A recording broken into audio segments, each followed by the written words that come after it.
Mon Dieu, tes bienfaits sont infinis. Mon Dieu, tes bienfaits sont infinis. Oui, les bienfaits de notre Dieu sont infinis. Soyez salués depuis votre position, peuple de Dieu, fils et filles du véritable Dieu.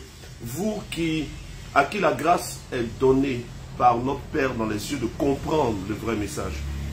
Que la grâce de notre Dieu soit manifestée totalement dans votre vie et dans notre vie à tous. Nous avons la grâce de connaître le véritable. Et le véritable Dieu nous a été révélé par son Fils Jésus. Au travers de Jésus, nous avons trouvé le vrai Dieu. Au travers de Jésus, nous avons trouvé celui qui est admirable. Nous avons trouvé au travers de Jésus celui qui sauve. Nous avons trouvé au travers de Jésus le propriétaire du ciel et de la terre. Par son Fils Jésus, Dieu nous a révélé qui il est. Et nous avons compris que le véritable Dieu est celui qui siège sur le trône éternel. Nous avons compris que le véritable Dieu est celui à qui appartiennent les dons spirituels. Le véritable Dieu est celui à qui appartient le fruit de l'esprit. Le véritable Dieu est celui qui est appelé le Père. Et nous avons eu la grâce aussi de comprendre que Jésus est Dieu. Et Dieu envoyé pour sauver le peuple de Dieu, les rachetés de Dieu.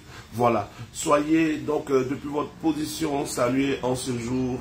Et nous toucherons aujourd'hui à la deuxième partie des deux dimensions qui se présentent aux enfants de Dieu. Et quand je parle des deux dimensions qui se présentent, auxquelles les enfants de Dieu font face, je parle de tous ceux qui ont compris le véritable message et tous ceux qui ont un jour cru au message du vrai Jésus qui parle du royaume des cieux, parce que le vrai Jésus nous annonce le royaume des cieux. Le vrai Jésus nous dit qu'on peut rentrer dans le royaume des cieux. Le vrai Jésus nous dit que pour rentrer dans le royaume des cieux, nous devons être remplis du Saint-Esprit. Et la présence du Saint-Esprit en nous fait de nous des enfants de Dieu. Car tous ceux qui sont conduits par l'Esprit de Dieu sont fils de Dieu.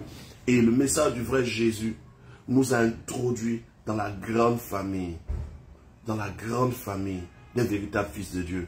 Voilà, Ouma, Ouattara, bonsoir. Je ne peux jamais témoigner sans avoir la réalité. Je vous jure sur ma propre vie que j'ai été satisfait par le roi, voilà. Ouma, tu as été satisfait parce que tu as expérimenté par ta propre vie quelque chose. Donc, va témoigner ça avec ceux qui ont expérimenté. Nous, on a expérimenté le message du vrai Jésus et on peut témoigner qu'on n'a pas besoin de celui dont toi tu es en train de parler là. Voilà.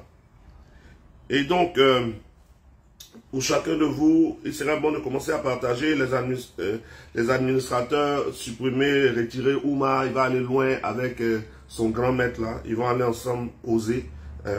Vous êtes déjà deux, toi plus ton grand maître. Donc Ouma, est-ce que tu as besoin de nous? Il faut aller à lui, aller causer. Déjà à deux, on peut faire un dialogue. Voilà. Donnez-moi juste une minute. Les administrateurs là, retirez-moi Ouma.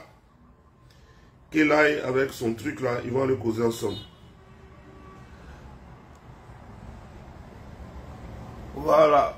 Donnez-moi une minute qu'on règle le problème de Ouma.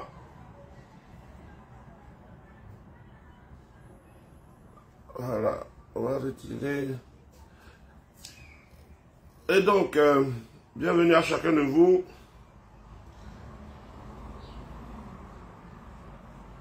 J'espère que le direct passe toujours. Voilà, précisez-moi en commentaire si vous avez le son, si le son est bon. L'image, ce n'est pas le plus important. Au commencement, ce que Dieu a voulu nous apporter, c'est la parole. Au commencement était la parole, donc la parole est prioritaire sur l'image. Voilà. Eh bien, nous parlons des deux dimensions auxquelles font face les enfants véritables de Dieu. Et nous allons prendre notre premier test dans le livre de Éphésiens, chapitre 1. Éphésiens, chapitre 1. Éphésiens, chapitre 1, je vais faire la lecture.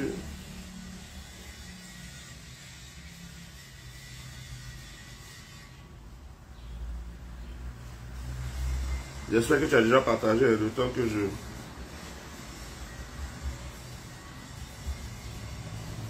Éphésiens. J'attends juste quelques frères. Si vous voyez que je n'ai pas encore vraiment commencé à trop parler, c'est parce qu'il y a certains frères qui ont écrit pour dire qu'ils avaient un problème de connexion. Donc, voilà, donc on y va. Les frères vont nous prendre en marche au fur et à mesure, hein, pour ceux qui peuvent. Éphésiens chapitre 1. À partir du verset 1 à 3, il est écrit ceci. Paul, apôtre de Jésus-Christ par la volonté de Dieu, aux saints qui sont à Éphèse et aux fidèles en Jésus Christ. Éphésiens chapitre 1, verset 2. Que la grâce et la paix vous soient données de la part de Dieu notre Père. Vous voyez, c'est précisé, Dieu notre Père et du Seigneur Jésus. Donc, il y a Dieu notre Père qui est le véritable Dieu. Il est aussi le Père de notre Seigneur Jésus. Voilà. Et que la grâce et la paix vous soient données de la part de Dieu notre Père et du Seigneur Jésus. Éphésiens chapitre 1, verset 3. Béni soit Dieu, le Père de notre Seigneur Jésus-Christ, qui nous a bénis de toutes sortes de bénédictions spirituelles dans les lieux célestes en Jésus. Dieu nous a bénis de toutes sortes de bénédictions spirituelles en Jésus. Voilà, Bavon Munanga qui dit, bonjour prophète, j'aimerais savoir le nom de Jésus que tout le monde chante, prêche et prie. Est-ce que c'est le vrai nom? Voilà, je parlerai du nom de Jésus, je crois, demain je serai en direct sur le vrai message. En semaine, Dieu me met à cœur de faire des fois des directs d'enseignement, des choses pour ceux qui veulent évoluer. Mais demain, comment on dit ça? Demain, je serai en direct pour parler du nom de Jésus. Parce que on a le nom Yehoshua, on a le nom Yeshua, on a le nom Josué, et puis on a le nom Jesus, on a le nom Jésus. Comment faire le lien entre toutes ces choses et quel est le plus important? J'en parlerai demain. Je serai en direct à partir de 19h45 pour parler du vrai message. Aujourd'hui, je parle juste d'une situation spirituelle que beaucoup d'enfants traversent. Et donc, s'il vous plaît, ne me posez pas de questions actuellement. Demain, j'en parlerai. Pour l'instant, suivant ce que le Saint-Esprit veut dire à un frère. Et même si le thème de ce matin ne t'intéresse peut-être pas parce que tu sais déjà la vérité sur ça, il faudrait partager pour que quelqu'un d'autre soit édifié. Nous sommes dans Éphésiens chapitre 1, verset 1 à 3. Je refais la lecture. Paul, apôtre de Jésus-Christ par la volonté de Dieu, aux saints qui sont à Éphèse et aux fidèles en Jésus-Christ. Que la grâce et la paix vous soient données de la part de Dieu notre Père et le Père du Seigneur Jésus. Béni soit Dieu, le Père de notre Seigneur Jésus. Jésus donc a un Père et ce Père, le Père de Jésus, est notre Dieu. Et notre Dieu qui est le Père du Seigneur Jésus est le Saint-Esprit. Hein? Demain, sur le vrai message, on parlera de la position de Jésus, la position de la Bible, la position par rapport au nom qu'on cite tout le temps, Jésus, Jésus. Qu'est-ce que ce nom-là vraiment? Voilà. Éphésiens chapitre 1, verset 3. Béni soit Dieu, le Père de notre Seigneur Jésus, qui nous a bénis de toutes sortes de bénédictions spirituelles dans les lieux célestes. En réalité, frère, et toi qui suis ce direct, tu es béni de toutes sortes de bénédictions spirituelles dans les lieux célestes en Jésus. Quand il est précisé dans Éphésiens chapitre 1, verset 3, que nous sommes bénis de toutes sortes de bénédictions spirituelles dans les lieux célestes, et il est précisé en Jésus, cela signifie simplement que les bénédictions du Père, toutes sortes de bénédictions spirituelles, se trouvent dans le message que Jésus a donné. En Jésus veut dire par le message de Jésus. Parce que Jésus, selon Jean chapitre 1, verset 14, est la parole de Dieu. Jésus est la parole de Dieu. Au commencement était la parole était avec Dieu, la parole était Dieu, elle était au commencement avec Dieu, toutes choses ont été faites par elle et rien de ce qui a été fait n'a été fait sans elle. En elle était la vie et la vie était la lumière des hommes. Et donc, excusez-moi, regardez. Oui, je suis en direct. D'accord. Voilà. En la parole était la vie, et la vie était la lumière des hommes. Donc, et au verset 14 de Jean, chapitre 1, verset 14, il est écrit clairement, la parole a été faite chair. Je précise pour toi qui suis ce direct, que la parole n'a pas été faite livre. La parole n'a pas été faite écrit. La parole a été faite chair. La parole a été faite chair, ce qui implique que pour ton évolution dans le monde invisible avec le vrai Dieu, pour ton évolution dans le monde spirituel, tu dois faire la distinction entre l'écriture et la parole. La Bible est un livre où il y a des paroles de Dieu. Mais ce n'est pas dans toutes les écritures qu'il y a des paroles de Dieu. Mais Jésus est la parole faite chair. Donc Dieu a envoyé sa parole sur terre en tant qu'un être vivant, pas en tant qu'un livre. Le commencement était la parole était avec Dieu et la parole était Dieu. Et Jean chapitre 1 verset 14, la parole a été faite chair. Et quand Paul dit dans Éphésiens chapitre 1 verset 3, Dieu nous a bénis de toutes sortes de bénédictions spirituelles dans les lieux célestes en Jésus. Il est en train de dire, ou en Christ, il est en train de dire que tous ceux qui sont bénis par le Père dans les cieux sont ceux qui demeurent dans la parole révélée par Jésus, ou le message du Christ. Et donc, toi qui marches selon le message de Christ, le vrai message de Christ, toi qui as compris le vrai message de Christ, tu es béni de toutes sortes de bénédictions spirituelles dans les lieux célestes en Christ. En Christ, ce n'est pas être dans une communauté. En Christ, ce n'est pas parler en langue. En Christ, ce n'est pas attraper une Bible pour se promener. En Christ, ce n'est pas je suis diacre, je suis apôtre, je suis le prophète Guillaume Kofi. Les titres n'ont pas de valeur. Les titres que nous avons, quand je dis par exemple je suis prophète Guillaume Kofi, ce n'est pas un titre, c'est une fonction. Mais quand on voit prophète majeur, tu es quel majeur? Il n'y a pas de prophète majeur. Nous sommes tous de simples serviteurs du véritable Père qui est le Saint-Esprit. Et nous suivons l'exemple de notre frère bien-aimé, le meilleur grand frère, c'est-à-dire Jésus qui a voulu être pour nous un frère envoyé par le Père. Et donc, quand il dit être en Christ, ce n'est pas être dans une communauté d'abord, c'est être dans le vrai message que le vrai Messie a donné. Tous ceux qui sont dans le vrai message du vrai Messie sont bénis de toutes sortes de bénédictions spirituelles dans les lieux célestes, en Christ ou en Jésus-Christ ou dans le Messie, dans le message du Messie. Maintenant, pour ceux qui ne connaissent pas le vrai message du vrai Jésus, parce qu'il y a un faux Jésus selon le livre de 2 Corinthiens chapitre 11 verset 3 à 4, il y a un faux Jésus selon le livre de Galates chapitre 1 verset 6, il y a un faux évangile, il y a un faux Saint-Esprit. Et donc, demain à partir de 19h45, je serai en direct, tous les mercredis je suis en direct sur le vrai message. Mercredi, jeudi, vrai message. Donc demain, dans le vrai message, on parlera du vrai nom du vrai Messie. On parlera du vrai message et de tout ça. Mais pour vous qui connaissez le vrai message et qui avez compris que être en Jésus, ce n'est pas être dans une communauté. Ce n'est pas la communauté que tu fréquentes qui fait que tu es en Jésus. C'est ton obéissance au vrai message que Dieu donne. Voici pourquoi Jésus disait, ce ne sont pas ceux qui disent Seigneur, Seigneur, qui rentreront dans le royaume des cieux, mais ceux-là qui font la volonté de mon Père. Voici pourquoi encore Jésus dit, ce ne sont pas ceux qui écoutent la parole, qui sont fils de Dieu, mais ceux qui la mettent en pratique.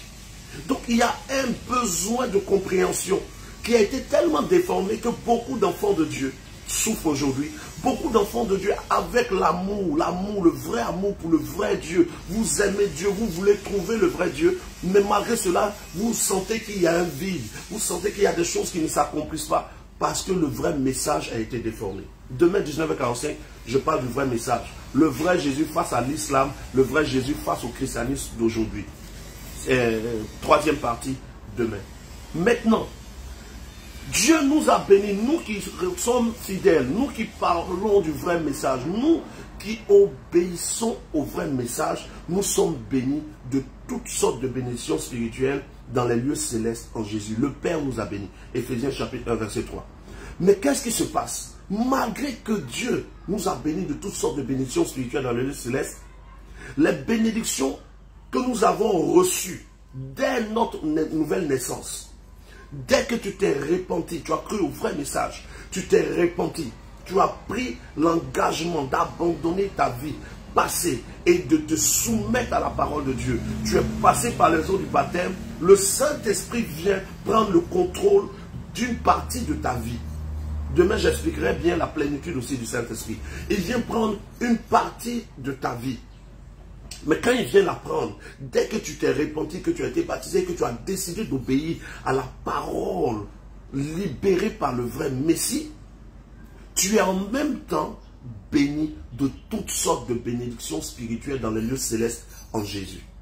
Qu'est-ce qui donc se passe?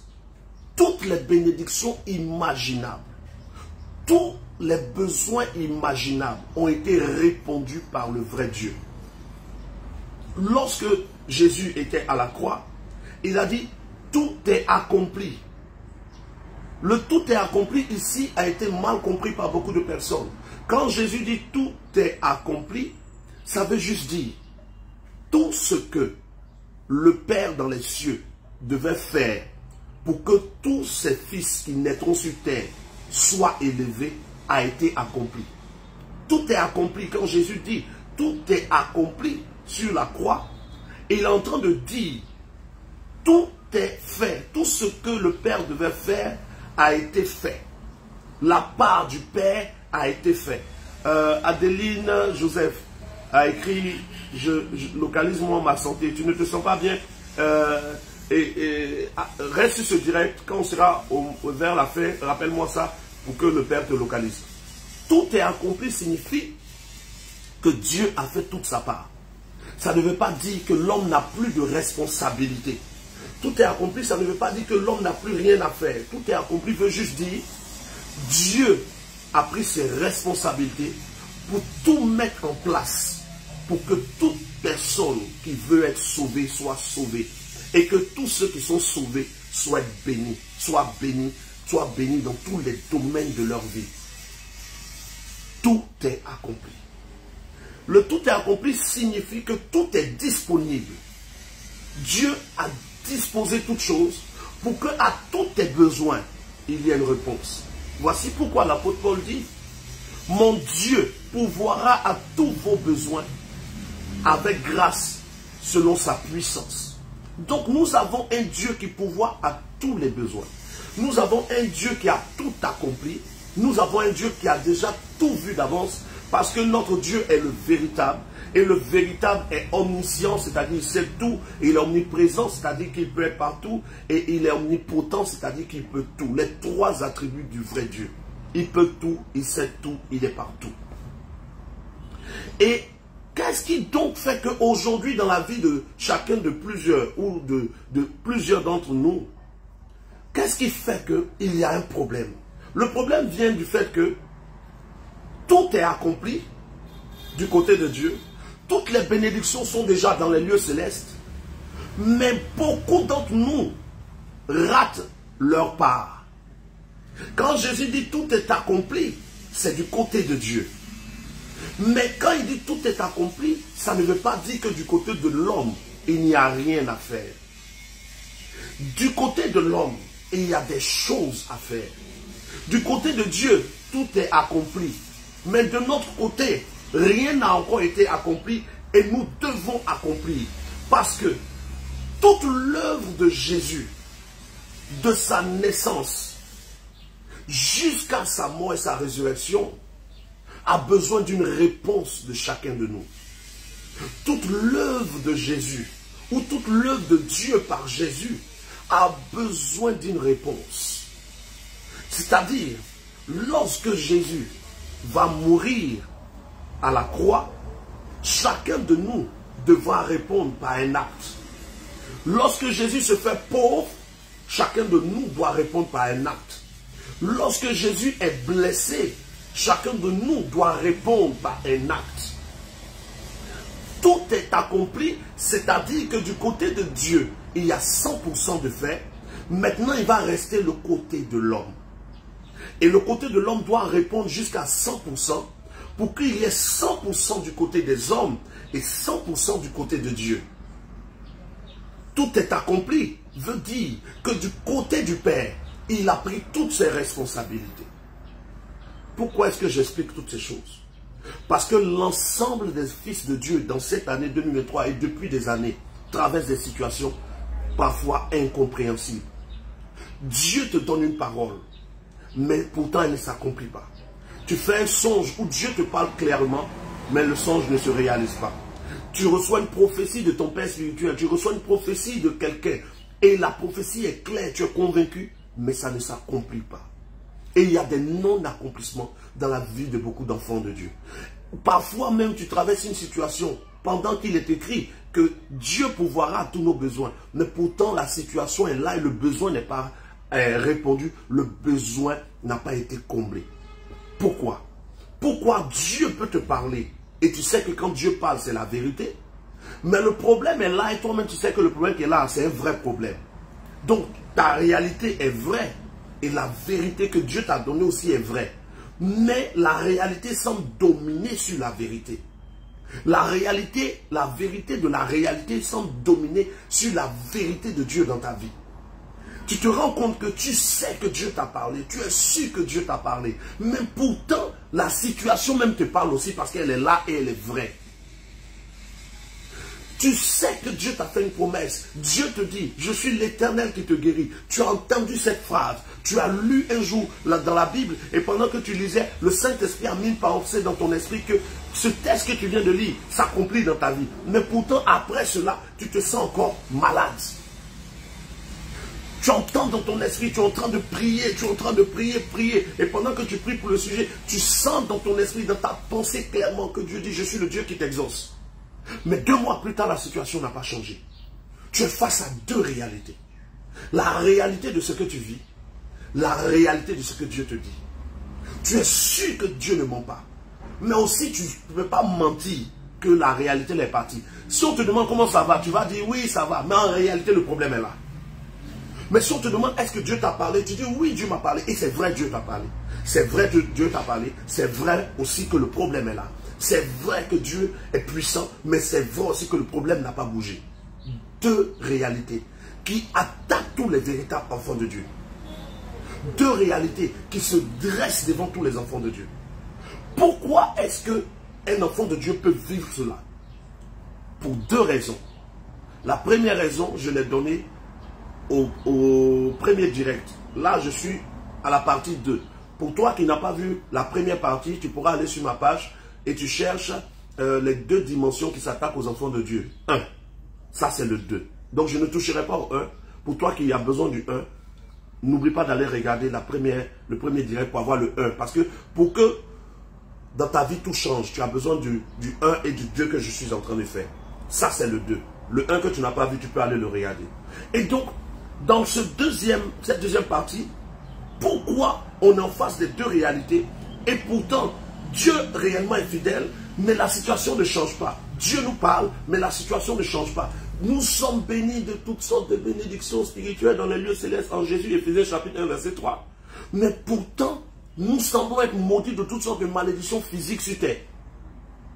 Simplement parce que Dieu a fait sa part. Tout est accompli. Et tout est accompli du côté de Dieu. Tout est accompli du côté du Père. Dieu a tellement aimé le monde qu'il a envoyé son Fils afin d'accomplir de son côté tout ce qui était nécessaire à la vie et à la piété. Et Dieu a fini sa mission et il a rappelé son Fils. Et maintenant, devant nous, il y a le chemin, il y a la vérité et il y a la vie. Et donc, Dieu a fini sa part. Mais à chaque action de Jésus, pendant qu'il était sur terre, il faut une réponse par des actions. Nous voulons un Dieu qui agit. Nous devons être des fidèles qui agissent. Nous voulons un Dieu qui répond. Nous devons être des fidèles qui répondons par des actions à ce que Dieu a dit. Toutes sortes de bénédictions sont disponibles. Ok. Mais les bénédictions que tu reçois sont les bénédictions que Dieu libère sur ta vie. Les bénédictions que Dieu a mises en Jésus, c'est-à-dire dans son message qu'il nous a donné, sont illimitées. Les bénédictions sont illimitées. Parmi ces bénédictions, il y a la santé, il y a la prospérité, il y a l'onction, il y a le miracle, il y a la vie abondante, il y a le fruit de l'esprit. Il y a toutes sortes de bénédictions nécessaires pour notre vie. Mais nous ne pouvons pas tout recevoir. Nous ne recevons que ce que nous arrivons à percevoir.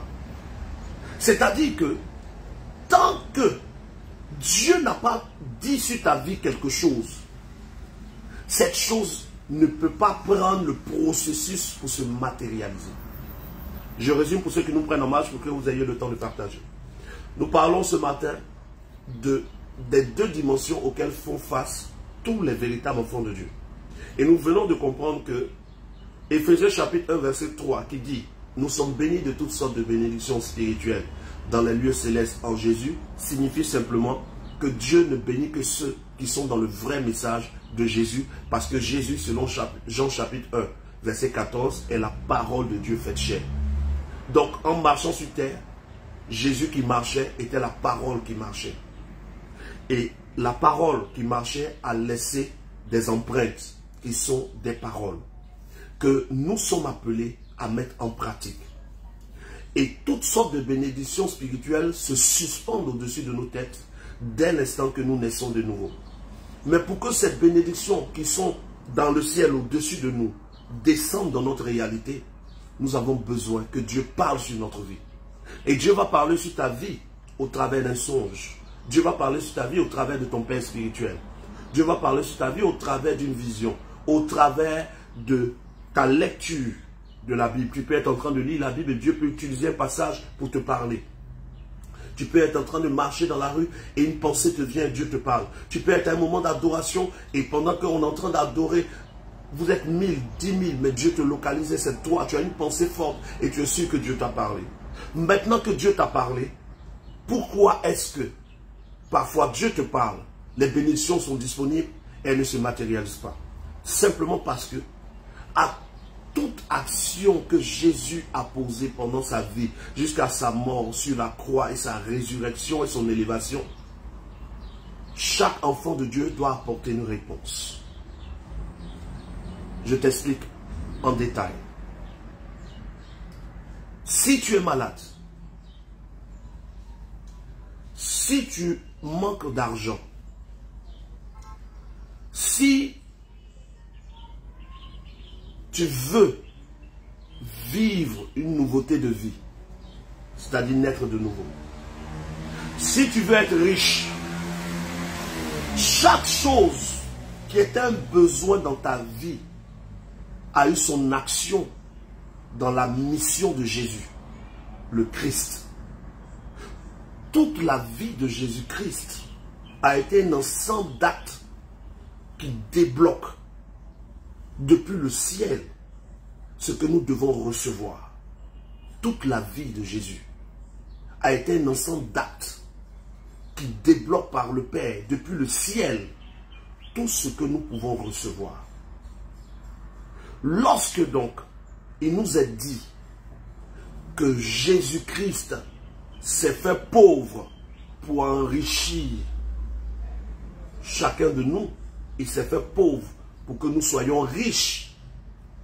Même si tu es né de nouveau, tu t'es repenti, tu as été baptisé, le Saint-Esprit est venu habiter en toi. Cette parole est sur toi, mais ne va pas s'accomplir tant que tu ne trouves pas les actions à poser. Je résume. À toute bénédiction qui est dans le ciel, à toute bénédiction du ciel qui doit descendre sur la terre, il faut que nous, fils de Dieu, nous trouvons les actions à poser. Aucune bénédiction ne quitte le ciel pour descendre sur terre et se matérialiser sans une action. Quand vous lisez le livre de Jean chapitre 1, au commencement était la parole était avec Dieu, la parole était Dieu, elle était au commencement avec Dieu. Au verset 14, il est écrit, la parole a été faite chair. Comment est-ce que la parole qui était dans le ciel, invisible dans le ciel, peut devenir chair, c'est-à-dire visible? La parole invisible s'est matérialisée. Ce qui était dans le ciel est arrivé sur terre. Comment? Il a fallu une action. Dieu va poser une action dans les entrailles de Marie. Mais avant que Dieu ne pose l'action dans les entrailles de Marie, Gabriel va parler à Marie. Marie reçoit un message. Après que Marie reçoive le message, Dieu va poser une action dans les entrailles de Marie et former un enfant sans rapport sexuel. Dieu a fait sa part. Mais même quand Dieu a fini de parler à Marie par Gabriel, quand Dieu a fini de former l'enfant dans le ventre de Marie, c'est Marie qui va aller pousser pour que l'enfant sorte. Marie doit accoucher. Dieu n'accouche pas à la place de Marie. C'est elle qui va pousser l'enfant. L'homme a sa part. Même quand Dieu te parle et Dieu fait sa part, il y a forcément une part qui te revient. Même quand Dieu fait sa part et que Dieu t'a dit des paroles, il y a une part qui te revient.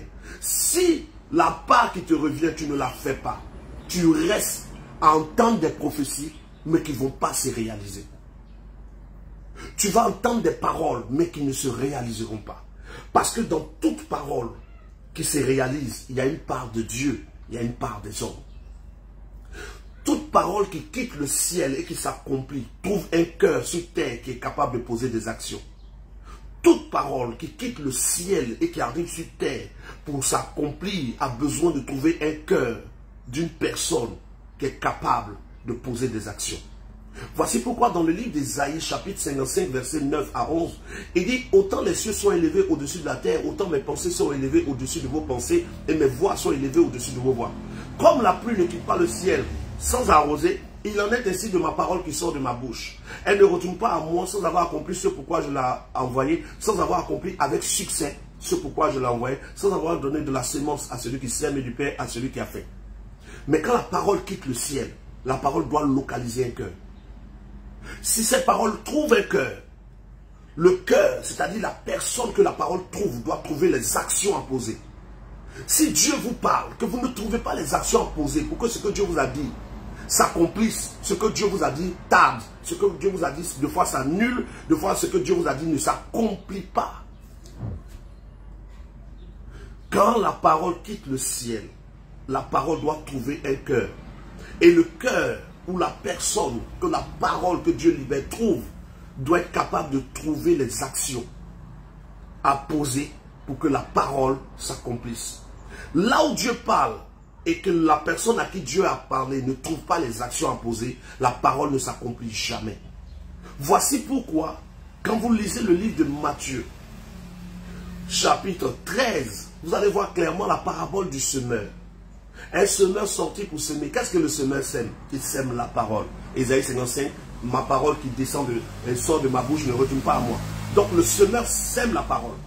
Mais on voit dans la parabole du semeur que la parole qui est semée tombe le long du chemin. Et les oiseaux viennent manger. Le long du chemin, les oiseaux viennent manger, la parole ne produit pas. C'est-à-dire tu entends parole. Dieu te parle, mais ça ne s'accomplit pas.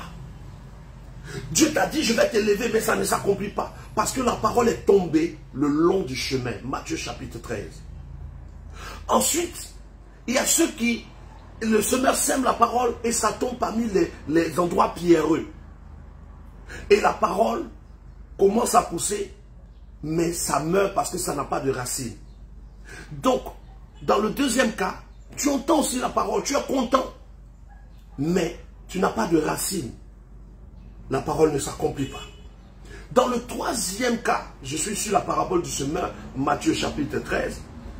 Dans le troisième cas, le semeur sème la parole, la semence qui est le blé, qui est la parole, et cette parole tombe parmi les épines. La parole pousse. Mais comme il y a déjà un autre arbre qui est là, ça étouffe la parole.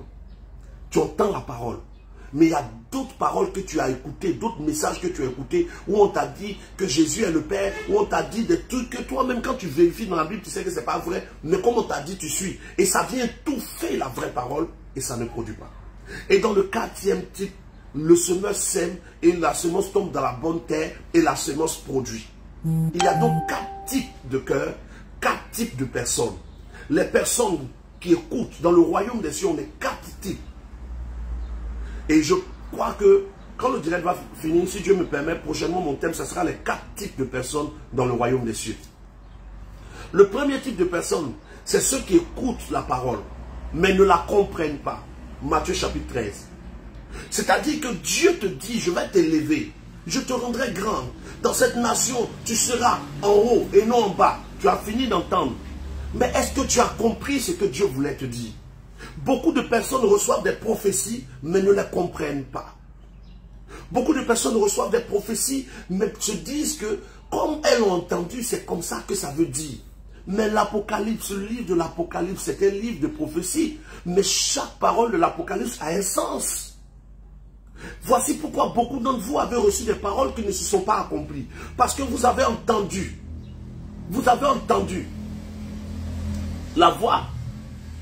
Mais vous n'avez pas compris ce qui était dit. Lorsque le semeur sort qui sème la parole, la première dimension, le premier type de cœur parmi ceux qui cherchent le Seigneur, c'est ceux qui écoutent la parole et ne la comprennent pas. Tu as entendu Dieu te dire, je te oins et je t'utiliserai pour guérir les malades.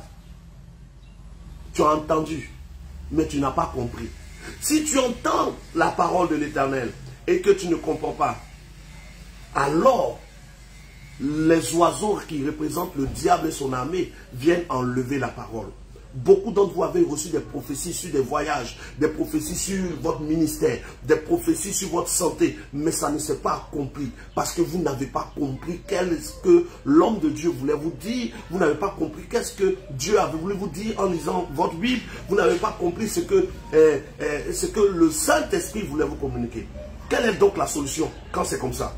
Toute prophétie que tu entends, toute parole que tu entends, si c'est un homme de Dieu qui te dit la parole, si c'est en lisant la Bible que le Saint-Esprit te communique une parole, dès que tu reçois une parole qui t'annonce quelque chose, tu dois en même temps demander que veut dire cette parole.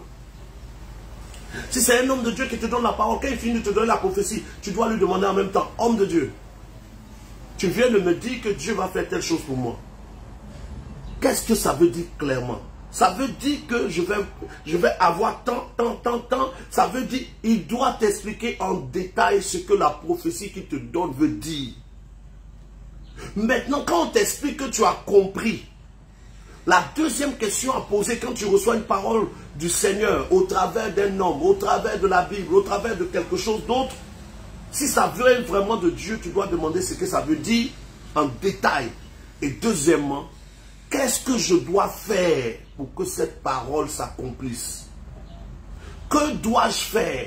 Parce qu'à toute parole de l'Éternel, il y a une action de l'homme à poser. Toute parole que Dieu donne, s'il n'y a pas une action que tu poses, tu la loupes. Et donc, quand nous regardons dans la Bible, nous pouvons voir le cas de Noé. Dieu dit à Noé de faire l'arche.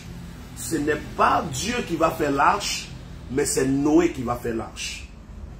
Qui va aller couper le bois? Noé va couper le bois. Qui va transporter le bois? Noé et sa famille. Qui va attacher le bois avec les cordes? Noé et sa famille. Qui va faire rentrer sa famille dans l'arche? Noé. Qui fait rentrer les animaux? Dieu. Qui va fermer l'arche? Noé. Non, c'est Dieu qui ferme l'arche. Qui va faire venir le déluge? Dieu. Qui va faire descendre l'eau? Dieu. Qu'est-ce que Noé doit faire? Préparer dans l'arche pour manger. Dieu ne viendra pas préparer la nourriture à l'intérieur de l'arche. Noé doit préparer. S'ils veulent se laver, ils se laveront. Dieu ne les lavera pas. Comprenez que dans tout ce que Dieu fait, il y a une part 100% pour l'homme, il y a une part 100% pour Dieu. À la croix, Jésus dit, tout est accompli. Ça veut dire que Dieu a fait toute sa part. Les 100% de Dieu sont disponibles déjà. C'est nos 100% qui manquent. Donc, quand tu entends une parole de Dieu, si tu ne comprends pas, Satan il enlève. Quel que soit le message, même quand tu es assis au culte, même quand tu es en train de suivre un séminaire, regardez les directs live que je fais sur le vrai Dieu. Beaucoup de gens écoutent, ils comprennent. Et ils comprennent que c'est la vérité. Beaucoup écoutent, ils ne comprennent pas parce qu'ils n'ont pas l'attention qu'il faut. Ils sont tellement bloqués sur ce qu'on leur a dit depuis qu'ils sont enfants qu'ils n'arrivent même pas à essayer d'analyser un peu ce que Dieu est en train de nous révéler. Et donc, premier niveau des cœurs, le premier cœur ou le premier type de personnes qui cherchent la volonté de Dieu sont ceux qui écoutent et qui ne comprennent pas. Si vous ne comprenez pas, directement, Satan va vous voler votre prophétie, Satan va retarder votre prophétie.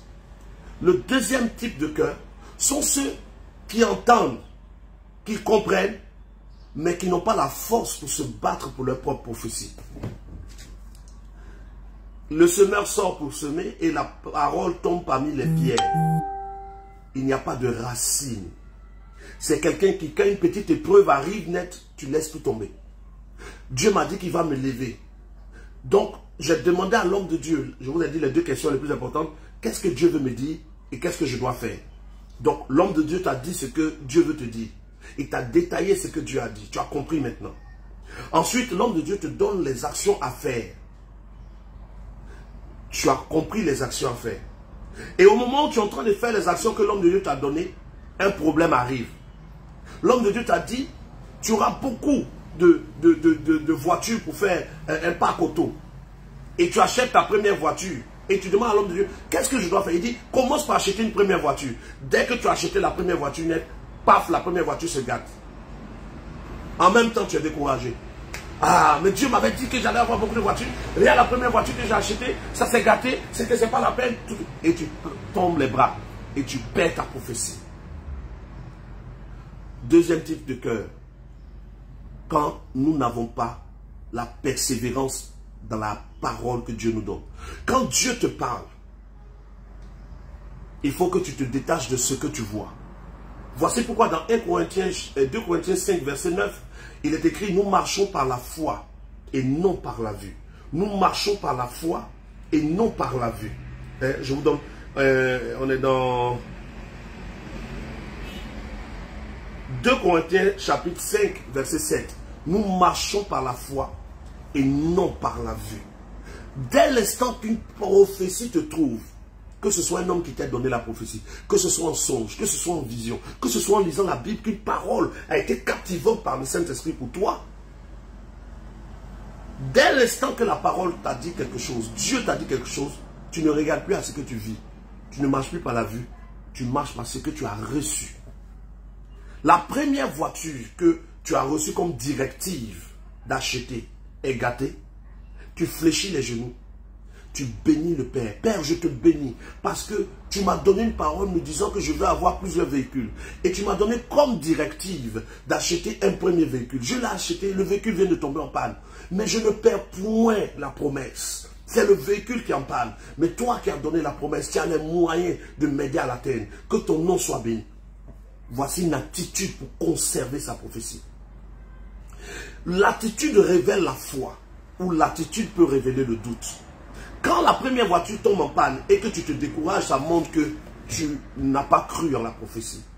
Mais si la première voiture tombe en panne et que tu continues de dire au Père que je m'attends à toi, ça montre que tu as gardé la foi en la parole que l'Éternel t'a donnée. Lorsque cette femme est allée voir Élisée, une femme qui n'avait pas d'enfant, a reçu une prophétie d'Élisée. Élisée lui a dit, à l'année prochaine, tu tomberas enceinte, tu auras un enfant. Je crois Élie ou Élisée, même les deux, dans les deux cas. Et donc, quand l'enfant, elle a eu l'enfant, la prophétie s'est réalisée. Mais après, l'enfant est mort. Quand l'enfant est mort, la femme a pleuré. Non. Elle marchait pour aller vers Élisée. Cette femme marche. Elle marchait comment? Dans le physique de manière normale. Mais dans le spirituel, ses yeux étaient fixés sur la prophétie. Les gens qui croisaient cette femme lui demandaient, qu'est-ce qui se passe? Comment ça va? Elle disait, tout va bien. Elle disait, tout va bien. On dit, mais tout va bien. Mais quand on la regardait, son apparence semblait triste. Mais quand on lui posait la question, elle disait, tout va bien. Et elle avançait. Son attitude révélait sa foi. Son visage montrait la tristesse. Mais son attitude révélait la foi. Et elle marche, elle marche, elle marche. Et elle arrive vers Élisée. Il y a un frère qui a dit Élie, mais il y a Élisée aussi qui a fait ça. Après, on va vérifier. Elle arrive vers Élisée. Et Élisée demande à Géasi, qu'est-ce qu'il y a? La dame, on demande à la dame, qu'est-ce qu'il y a? C'est là qu'elle commence à pleurer. Elle pleure où? Elle ne pleure pas devant ses amis. Elle ne pleure pas devant ses connaissances. Elle vient pleurer devant celui qui a donné la prophétie. Quand une prophétie t'est donnée, même si elle semble retardée, même si des obstacles s'élèvent, ne pleure pas devant les gens. Ne t'abats pas devant les gens. Pleure devant le trône du Père. Pleure devant le serviteur de Dieu qui t'a donné la prophétie. Mais en face des gens, aie l'attitude de la foi. Garde la tête haute. Quand on te dira, aïe, mais rien ce qui t'est arrivé, dis-leur. Non, ce que vous avez vu n'est rien. Ce n'est que le début de l'accomplissement de quelque chose que Dieu m'a révélé. Ils vont dire, toi là, hein, ce qui t'est arrivé. Tu dis, non, ne vous inquiétez pas pour moi. Mon Dieu est fidèle. Et puis tu souris. Même quand ton cœur pleure, garde l'attitude de la foi. Elle n'a pas pleuré devant les gens. Elle a marché devant les gens. Elle avançait. Les gens la regardaient. Qu'est-ce qu'il y a? Qu'est-ce qu'il y a? On sentait qu'elle était triste. Mais elle leur répondait, tout va bien. Elle avait l'attitude qui déclenche le miracle dans la vie de quelqu'un. Et quand elle arrive devant le serviteur, elle libère ses larmes. Elle ne pleure pas devant tout le monde. Elle n'explique pas sa vie devant tout le monde. Beaucoup d'enfants de Dieu rentrent dans des problèmes parce que vous expliquez votre vie à tout le monde. Vous expliquez votre vie à tout le monde. Vous parlez partout, à gauche et à droite. Votre vie est exposée. Lui là c'est mon confident. Celle-là c'est ma confidente. Lui là c'est mon oncle. Celui-là c'est mon frère. Non, un véritable enfant de Dieu sait fermer sa bouche sur les choses intimes de sa vie. Sur les choses intimes de sa vie. Et ce problème-là est l'un des problèmes qui est arrivé à Joseph. Quand vous lisez l'histoire de Joseph, il est écrit que Joseph a reçu de Dieu une révélation. La parole de l'Éternel est arrivée à Joseph pour lui dire, je vais t'élever. Joseph n'a pas demandé quelles sont les actions à poser pour être élevé. Et il est allé parler. Or, pour son élévation, se taire était la solution. Mais Joseph allait dire à ses frères ce que Dieu lui a montré. Et on va le jeter dans le puits. Je veux dire à quelqu'un que Joseph aurait même été élevé, même s'il n'avait pas expliqué à ses frères ce qu'il avait vu. Et je t'explique ça avant de continuer. Quand Dieu a donné la vision à Joseph, le songe à Joseph, Dieu n'a pas dit à Joseph, pour que tu sois élevé, il faut qu'on te jette dans un puits. Dieu lui a dit, je te mettrai en haut, au-dessus de tes frères. Dieu ne lui a pas dit qu'il fallait forcément qu'on le jette dans un puits. Mais la bouche de Joseph a poussé Joseph à être dans le puits. Beaucoup d'entre vous, votre bouche vous pousse à être dans des puits où vous ne devez pas être. Votre bouche vous pousse à être dans des problèmes dans lesquels vous ne devriez pas être. Beaucoup se mettent et s'exposent en parlant à tout le monde. Joseph n'a pas su se taire. Et il est tombé dans un piège. Or, Joseph, même s'il avait fermé sa bouche, l'Éternel l'aurait quand même élevé. Comprenez donc que notre attitude détermine soit la foi ou le doute quand nous recevons une parole. Joseph a reçu une parole, il ne s'est pas tu. Il est passé par des épreuves avant l'accomplissement. Sa grâce, c'est que Joseph a persévéré dans la parole. La femme qui avait son enfant qui est mort avait eu la bonne attitude. Elle marchait, les gens la croisaient, les gens lui demandaient qu'est-ce qu'il y a. Oh, qu'est-ce que tu as? Mais tu es bizarre. Il y a quoi? Elle dit, tout va bien. Parce que ce n'est pas vous qui allez changer quelque chose dans ma vie. Ne parle pas de ta vie à quelqu'un qui ne peut rien changer dans ta vie. Ne dis pas tes situations à quelqu'un qui ne peut pas changer quelque chose dans tes situations. Ne te promène pas pour expliquer un problème là où il n'y a pas une solution. Elle avait compris, cette femme-là. Et quand elle est arrivée devant le prophète Élisée, sachant qu'il a l'onction et la puissance de Dieu sur lui, elle commence à pleurer. Choisissez les endroits où vous pleurez. Choisissez les personnes devant lesquelles vous pleurez. Choisissez les personnes à qui vous expliquez les choses. Choisissez les personnes qui entendent vos soupirs. Parce que certaines personnes, en entendant vos soupirs, deviennent des adversaires x2 contre vous. Certaines personnes veulent entendre ce que vous vivez, pas pour vous aider, mais pour parler de vous dans votre dos, pour parler de vous derrière vous, pour parler de vous et se moquer de vous quand vous n'êtes pas là. Mais certaines personnes, quand elles entendent votre problème se trouve devant le trône.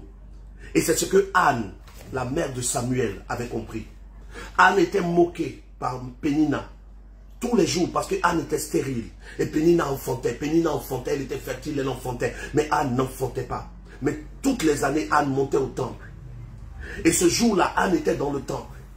Et Anne, arrivée dans le temple, là où le serviteur, le sacrificateur Élie était assis, Anne s'est mise à pleurer. Où est-ce que Anne pleurait? Anne pleurait dans le temple. Que représentait le temple en ce temps-là? Le temple représentait le lieu où on évoque Dieu. Anne pleurait dans son invocation. Anne ne pleurait pas, avait pleuré devant Pénina pendant des années. Anne avait pleuré devant sa rivale pendant des années et ça n'avait pas apporté le miracle. Anne avait pleuré devant Pénina pendant des années et ça n'avait rien apporté. Anne avait soupiré, elle avait pleuré, elle s'était plainte, mais ça ne changeait rien. Anne était allée expliquer à des guérisseurs, expliquer à des gens qui étaient censés l'aider, mais ça n'a rien changé. Mais ce jour-là, Anne avait choisi le bon endroit pour pleurer, dans la présence de Dieu. Elle était dans la présence de Dieu et elle s'est mise à pleurer. Et pendant qu'elle pleurait là où Dieu peut entendre, le lieu de l'invocation. Anne pleurait là où il y avait un sacrificateur qui était. Et le sacrificateur a entendu les pleurs de Anne. Et le sacrificateur a demandé à Anne, va et penche ton vin. Elle dit, ta servante. Elle avait aussi l'humilité d'écouter le serviteur. Elle dit, ta servante. Elle est la servante de qui? Du serviteur de Dieu. C'est un homme comme elle, mais elle s'est humiliée. Elle savait s'humilier, elle était humble. Elle dit, ta servante n'a point bu du vin, mais ta servante est affligée. Et le sacrificateur libère la parole de Dieu. Il dit, qu'il te soit fait selon ce que tu es en train de demander.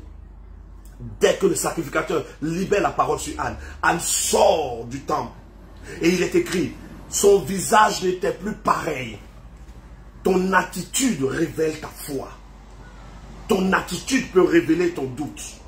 Anne avait son visage, elle était comme ça. Elle était devenue comme ça. Son visage avait changé. Et l'année qui a suivi, Anne a reçu son enfant. Qu'est-ce qui a fait que Anne a eu l'enfant? Premièrement, Anne savait où pleurer et où parler. Anne avait compris que pleurer devait être dans la présence de Dieu. Et parler devait être dans la présence de Dieu ou devant un serviteur ou un de Dieu. Et quand Anne a fini de demander son enfant, Anne a compris quelle était l'action à poser. Je vous ai dit, dans toute action de Dieu, là où vous voyez un miracle, il y a toujours deux actions. L'action de Dieu, l'action de l'homme. À la croix, Jésus dit, tout est accompli. Donc Dieu a déjà fait 100% de sa part. La part de Dieu est déjà pourvue. C'est notre part qui manque. Et Anne avait trouvé l'action à poser. Anne dit, si tu me donnes un enfant, Seigneur, Dieu du ciel et de la terre, je te le donnerai. Anne avait trouvé qu'il fallait offrir l'enfant à Dieu pour avoir son premier enfant. Et quand elle a posé l'action de faire ce vœu, Anne va recevoir son enfant. Parce que Anne a entendu une parole. Parce que Anne a invoqué Dieu. Elle a eu la bonne attitude. Et elle a su l'action à poser. Anne devient mère. Joseph a entendu la parole de Dieu. Mais il n'a pas demandé l'action à poser. Et il s'est mis à parler. Et il s'est exposé. La femme, je crois la Sunamite, qui a l'enfant qui est mort, a eu la bonne attitude. Elle marchait pour aller vers Élisée. Elle ne pleurait pas devant les gens. Elle n'expliquait pas sa situation à gauche et à droite. Non, elle est arrivée devant Élisée. Elle a pleuré devant Élisée. Elle a expliqué sa situation. Élisée est parti avec elle. L'enfant est ressuscité. Comprenez donc ce que je dis. Il y a 4 types de personnes qui cherchent la volonté de Dieu. Le premier type de personne, je résume pour que tu puisses partager. Le premier type de personne, c'est ce type de personnes qui entendent la parole et qui ne comprennent pas. Toute prophétie que tu entends, que tu ne comprends pas, ne se réalise pas. Toute prophétie que tu entends, que tu ne comprends pas, ne va pas se réaliser. Le deuxième type de personne, je suis dans Matthieu chapitre 13, c'est ceux qui entendent la prophétie ou la parole de l'Éternel par rapport à leurs affaires, par rapport à ton travail, par rapport à ta santé, par rapport à ton ministère. Tu entends une parole de l'Éternel et tu la comprends, qui comprennent la parole de l'Éternel, mais qui ne savent pas persévérer quand une épreuve arrive. Dieu te dit, je vais te rendre riche. Et tu te demandes, Seigneur, comment? Il dit, en ayant un parc auto. Tu dis, Seigneur, que dois-je faire? Les deux questions importantes. Comment et que dois-je faire quand tu reçois une parole? Deux questions importantes quand tu reçois une parole. Anthony Elmès en parole forte. Deux questions importantes à poser à Dieu ou au serviteur qui te donne la parole de Dieu. C'est, que dois-je faire? Et qu'est-ce que ce que tu viens de me dire veut dire? Et donc quand tu demandes, comment est-ce que je dois faire? Dieu dit, achète une première voiture. Et quand tu achètes la première voiture, c'est un exemple que je donne, tu achètes la première voiture et la voiture tombe en panne. Et tu es découragé. D'ailleurs, même c'est que je vais, au lieu de faire dans les véhicules, je vais aller vendre des vélos. Tu viens de perdre ta prophétie. Quand tu reçois une parole de l'Éternel, première question à poser, Seigneur, dis-moi ce que veut dire cette parole. Deuxième question à poser, que dois-je faire? Parce que dans toute action de Dieu, dans tout miracle, dans toute bénédiction qui quitte le ciel pour la terre, il y a une action à poser de Dieu, il y a une action à poser des hommes. Et c'est l'homme qui pose l'action qui reçoit l'accomplissement. Et donc, la dame qui avait perdu l'enfant a persévéré. Malgré que l'enfant était mort, elle a encore cherché la face de Dieu. Si Dieu te demande d'avoir des véhicules, que tu achètes le premier qui tombe en panne, retourne vers Dieu dans la prière. Retourne vers le serviteur qui t'a donné la parole, si c'était une prophétie qui venait d'un homme. Et demande, dis-lui, la directive que tu m'as donnée, je l'ai appliquée, mais voici que la voiture est tombée en panne. Et lui qui t'a donné la parole, invoquera le Dieu qui lui a donné la parole, il te dira, la voiture est tombée en panne. Eh bien, voici ce que tu dois faire. Et quand tu feras, la prophétie continuera d'avancer jusqu'à son accomplissement. Premier type de personnes qui cherchent la volonté de Dieu, ceux qui écoutent et qui ne comprennent pas. Et qui perdent leur prophétie ou la parole reçue. Deuxième type de personnes, ceux qui écoutent, qui comprennent, mais qui ne supportent pas les épreuves. Dieu m'a dit ça, mais je ne comprends pas. Malgré que Dieu m'a dit, tout est bizarre. Non, quand Dieu te dit que c'est bizarre, retourne vers Dieu ou vers le serviteur qui t'a donné la parole. Parce que si Dieu t'a dit, Dieu n'est pas un menteur. S'il t'a dit, il y a quelque chose à faire. Et tu dois trouver pourquoi c'est devenu bizarre. La parole de l'Éternel ne retourne pas à lui sans avoir accompli ce pourquoi il l'a envoyé. Si dans ta vie, Dieu a parlé que ça semble pas s'accomplir, cherche pourquoi. Voici pourquoi Jésus dit, cherchez, vous trouverez. Demandez, on vous donnera. Tu as demandé, Dieu t'a donné une prophétie.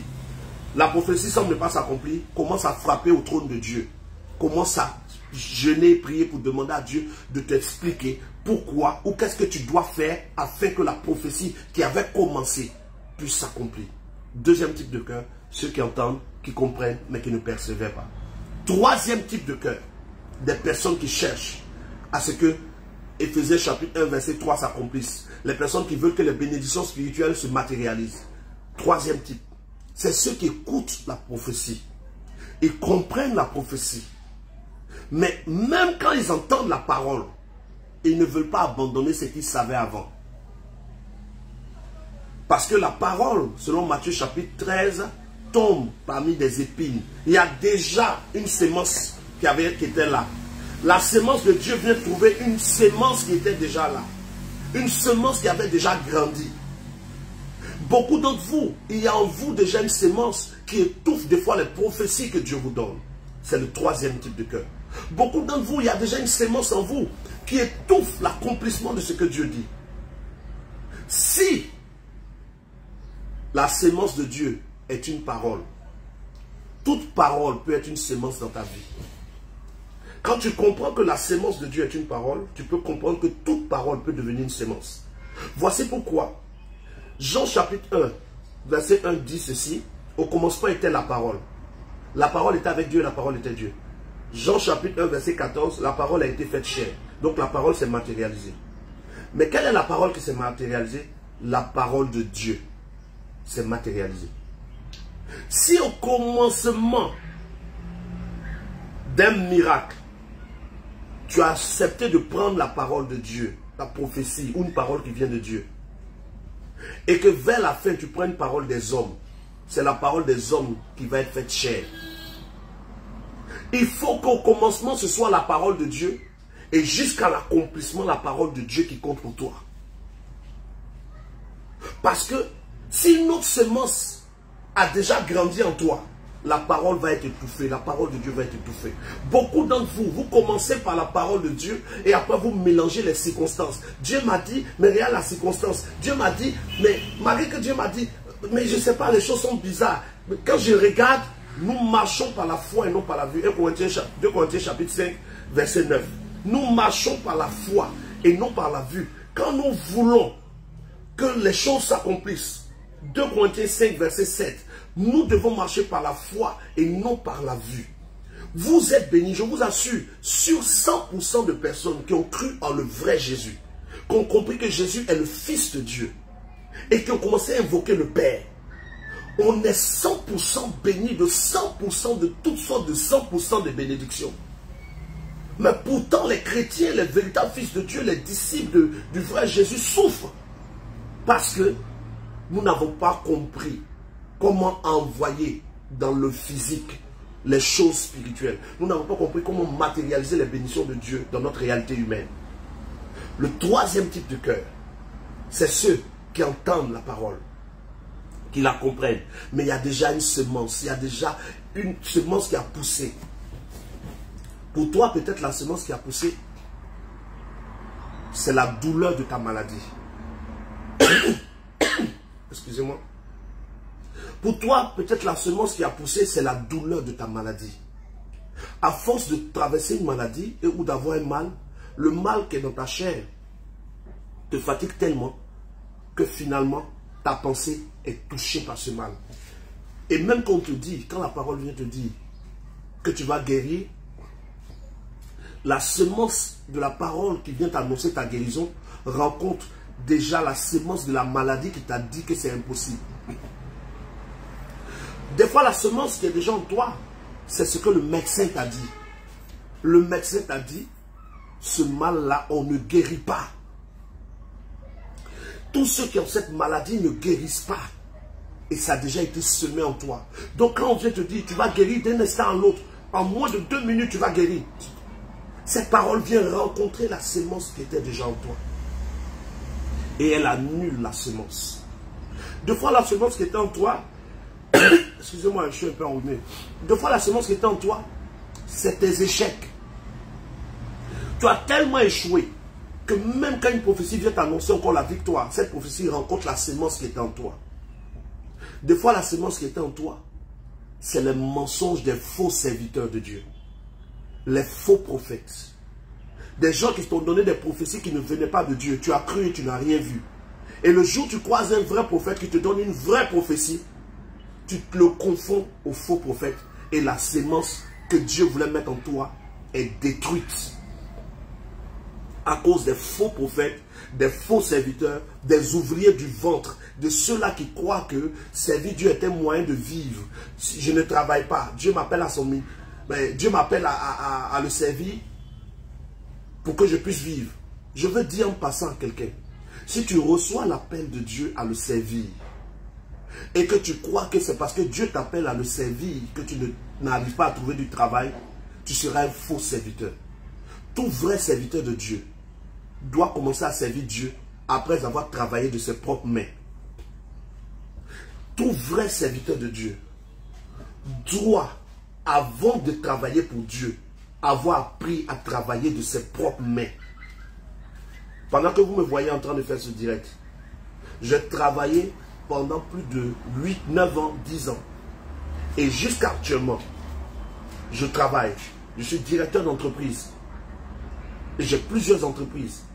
Et ces entreprises, je ne les ai pas obtenues sur la dîme de quelqu'un ou sur les offrandes de quelqu'un. Je fais partie des rares hommes de Dieu qui ne demandaient même pas la dîme à quelqu'un. Et même jusqu'à actuellement, je ne force pas quelqu'un à donner sa dîme. Je ne demande pas à quelqu'un, est-ce que tu as donné ta dîme? Non. Je travaille de mes mains et je sers Dieu. Jésus était charpentier. Paul était faiseur de tentes. Pierre était pêcheur. Moïse gérait les affaires de Pharaon quand Dieu l'appelait. Chaque serviteur de Dieu doit savoir faire quelque chose de sa main. Parce qu'en tant que serviteur de Dieu, nous devons être un modèle pour le peuple. Nous ne devons pas être des gens qui, parce qu'on n'a rien trouvé à faire, on vient un coup et puis on dit, Dieu m'a envoyé te servir. Non. Dieu envoie des gens qui ont appris à transpirer. et qui vont respecter les offrandes de ceux qui transpirent. Quand tu n'as jamais travaillé de ta vie et que tu deviens homme de Dieu, pour toi, quand quelqu'un donne 100 francs ce n'est rien. Comment tu peux donner 100 francs à Dieu? Est-ce que tu sais comment il a eu les 100 francs? Si tu avais travaillé un jour de tes mains, tu allais respecter même 5 francs. Et tous les serviteurs de Dieu qui en général parlent beaucoup d'argent, qui sont toujours en train de se plaindre qu'on ne leur donne pas, comment votre pasteur... J'ai vu des... Excusez-moi, je ne suis pas sorti du thème, c'est toujours dans le thème. Et j'ai vu un homme de Dieu qui disait, comment votre pasteur marche, et puis vous êtes en véhicule, et ça ne vous dérange pas. Pasteur, nous on est en véhicule là, on a travaillé pour avoir l'argent pour payer notre véhicule. Et toi, tu dis ton travail c'est de prêcher. Prêche et prie pour nous. Si l'argent qu'on gagne est suffisant, on va offrir un véhicule au pasteur. Mais ne te plains pas qu'on ait des véhicules. On les a pour aller au travail. Toi, ton travail, là, tu n'as pas besoin de te déplacer. Tu es à la maison, mais tu peux prier. Donc, comprenez que si vous dites que Dieu vous appelle, la première preuve que Dieu t'appelle pour travailler pour lui, c'est que tu arrives à travailler pour toi-même ou arrives à travailler de tes mains. Tu es quelque chose que tu saches faire. Beaucoup d'hommes de Dieu qui n'ont pas compris cela. Ils ont entendu l'appel de Dieu. Je suis toujours dans le thème. On parle de comment matérialiser ce que Dieu nous a dit. Tu as entendu Dieu qui te dit qu'il t'appelle. Et toi, il y a déjà en toi une sémence qui dit que on peut être à plein temps. Il y a beaucoup que je connais qui sont à plein temps, ils ne font rien, mais on leur donne l'argent, les fidèles donnent l'argent. Donc aussi moi, Dieu m'appelle, allez je commence. Non, Dieu t'appelle, ne commence pas en même temps. Dieu t'appelle, demande-lui, qu'est-ce que tu veux que je fasse? Quelle est ma mission? Comment est-ce que je dois commencer à te servir? Il va te dire par exemple, de commencer à parler à tes amis. Si tu es élève, n'arrête pas les cours. Parce que tous tes amis de classe sont ta première église. Tu peux leur parler du Seigneur. Parce que si tu quittes l'école, soi-disant Dieu t'appelle, quel est le modèle que tu donnes aux autres? Supposons que Dieu appelle tout le monde. Qui va servir qui? Qui va pouvoir gérer l'administration dans le pays? Qui va pouvoir gérer la justice? Comment des gens deviendront avocats? Non. Dès l'instant que Dieu t'appelle, l'endroit où il t'appelle devient ta première communauté sans arrêter ce que tu faisais. Il y a une différence entre l'appel de Dieu et l'appel à tout laisser de Dieu. On rentre dans un plein temps où on laisse tout tomber, où on ne travaille plus lorsque les tâches que Dieu nous donne ont dépassé notre temps. Le temps qu'on a ne suffit plus parce qu'on a du monde à gérer. Prenez un exemple. Moi actuellement, les personnes que j'encadre sont plus de 500. Si chacun même donne, en reconnaissance de ce que le Père fait par moi dans leur vie, 1000 francs par semaine, ça fait 500 000 par semaine, ça me fait 2 millions par mois. Je pouvais passer en plein temps pour dire je ne travaille plus, mais je continue de travailler parce que je ne compte pas sur l'argent de quelqu'un. Vous commencez, Dieu vous appelle, vous abandonnez tout, et après on vous voit dans les rues en train de dire, de faire comme si vous prêchez, et puis vous mettez des petits paniers pour que les païens vous donnent l'argent, et les païens commencent à insulter l'œuvre de Dieu. Quand Dieu t'appelle, ça ne veut pas dire que tu ne dois plus rien faire. Ça veut dire que dans ton travail, tu dois trouver le temps de le servir. Quand le temps de le servir sans travailler va arriver, il y aura les conditions pour que tu n'aies pas besoin de l'argent de quelqu'un. Mais tant que tu sais que tu as besoin de l'argent des autres, pendant que tu sers Dieu, tu travailles en même temps pour avoir la force de tenir dans la parole que tu as entendue. Donc beaucoup entendent la voix de Dieu pour le servir, mais comme ils n'ont pas compris, ils sont dans le troisième cœur. Il y a déjà en eux une sémence qui leur dit que quand on sert Dieu, on ne doit rien faire. Et cette semence va étouffer le vrai message et ils deviennent des serviteurs d'iniquité. Ils se mettent à la chair. Vous serez maudits, vous tous qui n'avez pas donné encore votre dîme. Maudits, vous tous qui n'avez pas fait d'offrande. Comment toi, tu viens et puis tu donnes 1000 francs? Tu donnes 1000 francs à Dieu. Mais il donne 1000 francs. Est-ce que tu sais combien même il gagne? Peut-être que les 1000 francs sont la dernière pièce, comme la femme dans les évangiles qui était venue déposer sa dernière pièce. Les gens ont vu ça comme sa dernière pièce. N'importe quoi. Mais Jésus a vu ça comme son nécessaire. Et quand tu n'as jamais travaillé de tes mains, tu ne peux pas apprécier. Quand quelqu'un pose une action vers toi, il m'a donné combien? Il y a des gens qui ont donné à l'église, des gens qui donnent 10 millions, qui donnent 2 millions, qui donnent terrain, qui donne voiture. Moi, dans mon église, ils viennent déposer les 5 000, les 10 000. L'église où on donne 10 millions, l'homme de Dieu, au début, peut-être, il recevait 5 francs. Mais il a apprécié les 5 francs. Il a béni ces personnes. Il les a envoyées à l'obéissance. Et ces personnes sont devenues des personnes puissantes financièrement. Elles ont commencé à lui donner terrain. Quand on ne comprend pas bien la parole que Dieu nous donne, on dévie. C'est le 3e type de cœur.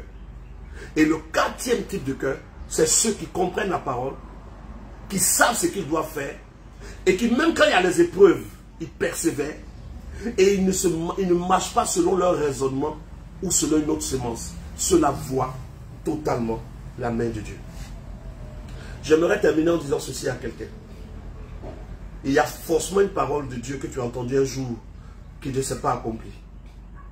La parole de l'Éternel ne retourne pas à lui sans avoir accompli ce pourquoi elle a envoyé. Ce qui signifie que toute parole que tu as entendue est encore active.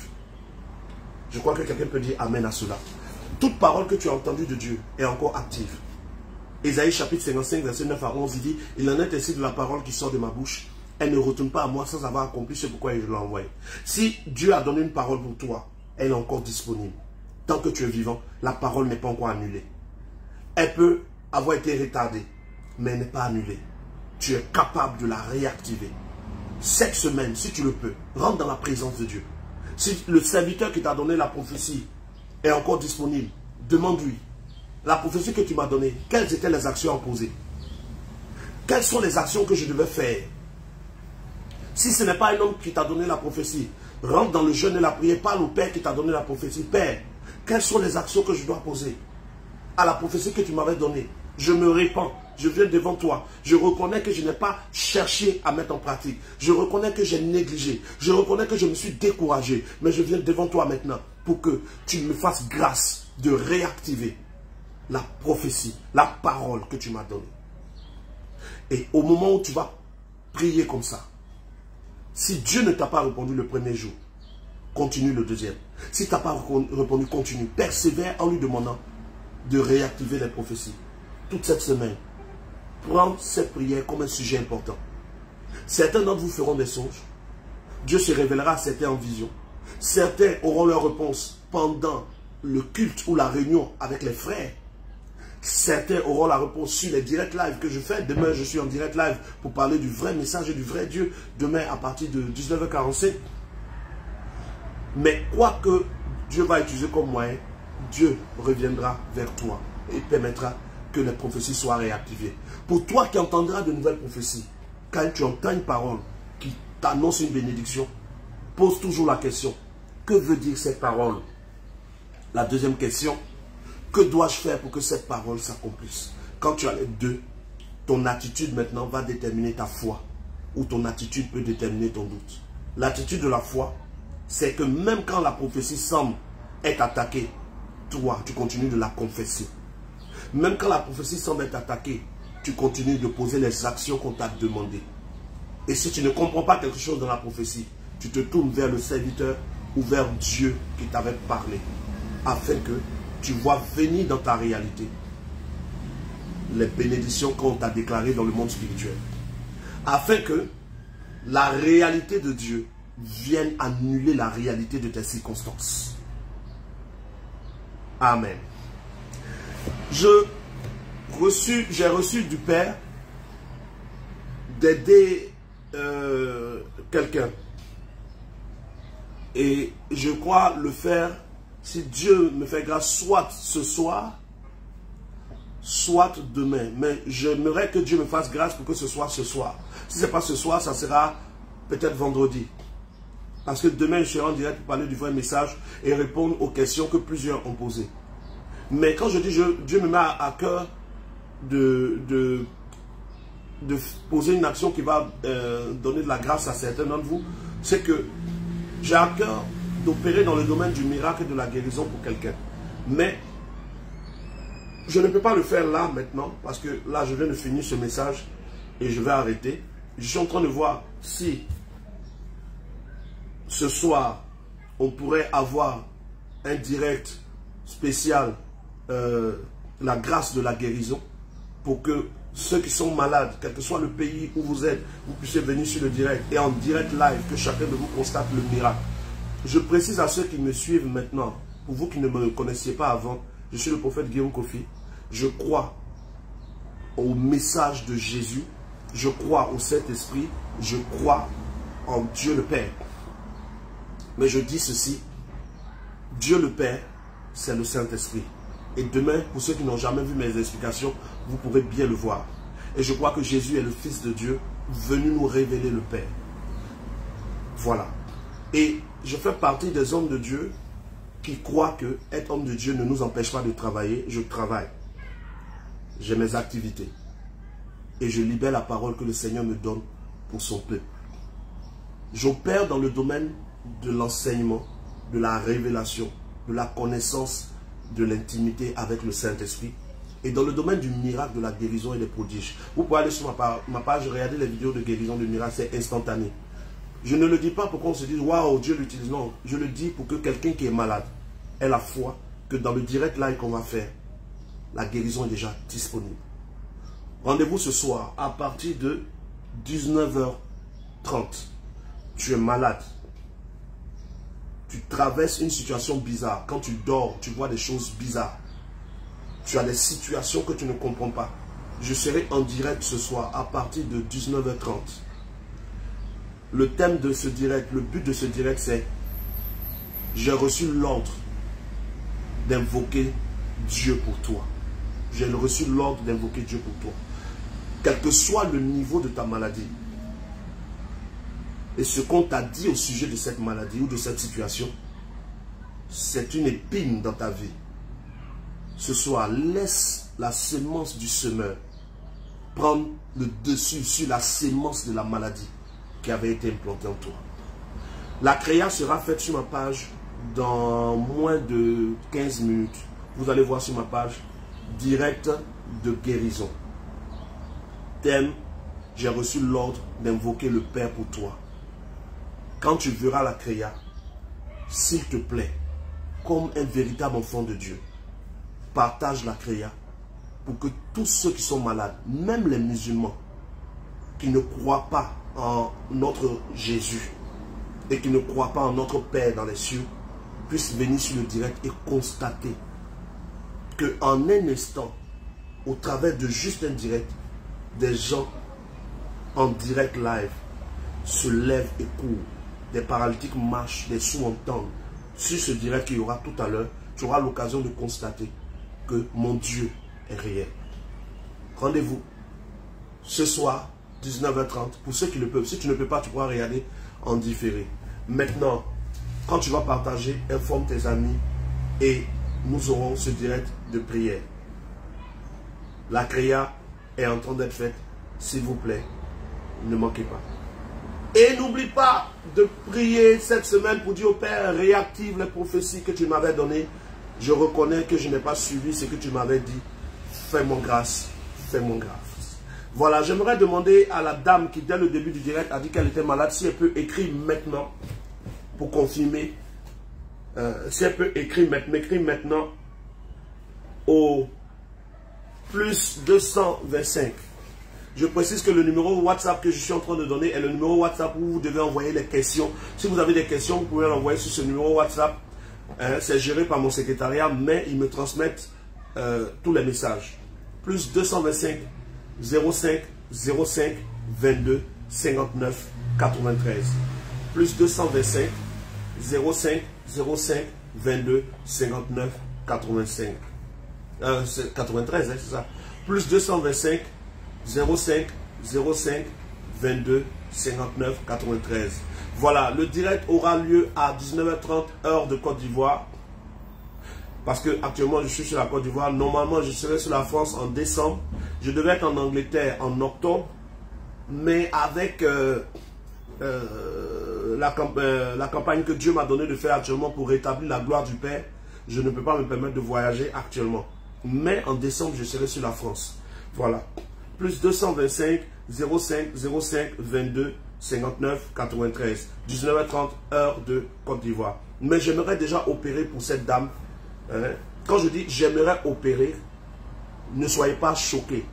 Quand vous prenez le livre de Marc et de Actes chapitre 3, Pierre et Jean montaient au temple et ils ont trouvé un paralytique. Ils lui ont dit, je n'ai ni or ni argent, mais ce que j'ai, je te le donne au nom de Jésus. Lève-toi et marche. Je n'ai ni or ni argent, mais ce que j'ai. Donc quand je dis je vais opérer, c'est sous-entendu, Dieu va passer par moi pour guérir. Ce n'est pas de l'orgueil, voilà.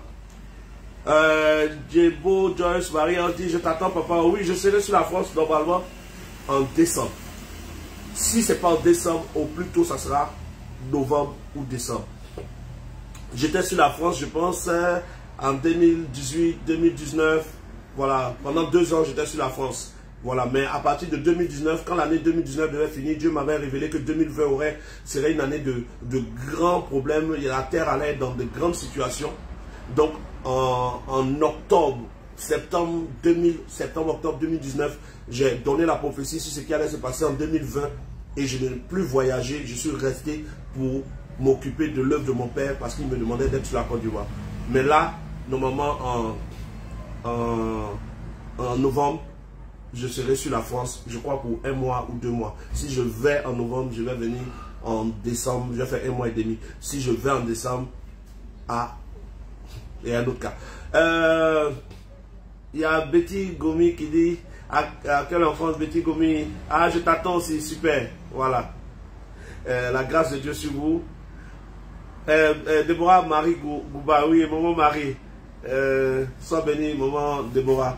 Je serai en France normalement en novembre. Si, pour pouvoir faire plus de temps sur la France, je dois aller avant décembre. Puisque en décembre, nous, on aura ici la traversée, je crois, le 27 décembre. Nous, on fera notre traversée de Nouvel An le 27 décembre parce que nous voulons entrer en 2024 dans le chiffre 9. Donc, nous voulons traverser le 2 et le 7. Le 27 décembre, ça fait 9. 2 plus 7, ça fait 9. Parce que traverser 2023 dans le 31 décembre n'est pas favorable. Hein, mais je ne t'oblige pas à faire comme moi. N'est pas favorable parce que le chiffre 4 est le chiffre de l'épreuve. Ça peut être aussi le chiffre de la résurrection.